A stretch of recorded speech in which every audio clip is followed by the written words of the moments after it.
గల్ఫ్లో శాంతి స్థాపనపై ఆశలు చిగురించేలా ఇజ్రాయెల్ తాజాగా కీలక ప్రకటన చేసింది. లెబనాన్తో నేరుగా శాంతి చర్చలు జరపాలని తమ అధికార యంత్రాంగాన్ని ఆదేశించినట్లుగా ఇజ్రాయెల్ ప్రధాని బెంజమిన్ నెతాన్యాహు తెలిపారు. లెబనాన్ పదే పదే నేరుగా చర్చలు జరపాలని కోరుతోంది. ఈ నేపథ్యంలో వీలైనంత త్వరగా చర్చలు ప్రారంభించాలని నేను మా అధికారులకు చెప్పాను అని పేర్కొన్నారు. హెజ్బొల్లాకు ఆయుధాలు దక్కకుండా చేయటం, లెబనాన్తో శాంతి ఒప్పందం కుదుర్చుకోవటం తమ ప్రధాన లక్ష్యమని చెప్పారు.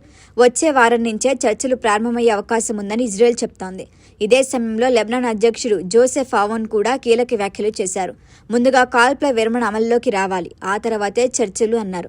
హింసాత్మక ఘటనలకు ఫుల్ స్టాప్ పడకపోతే చర్చలు ఫలించవని తెలిపారు. అయితే హెజ్బొల్లా మాత్రం ఈ ప్రతిపాదనను తిరస్కరించింది. కాల్పుల విరమణ లేకుండా ఇజ్రాయెల్తో నేరుగా చర్చలు జరపబోమని స్పష్టం చేసింది. అలాగే ఇజ్రాయెల్ దళాలు లెబనాన్ భూభాగం నుంచి వెనక్కి వెళ్లాలని డిమాండ్ చేశారు.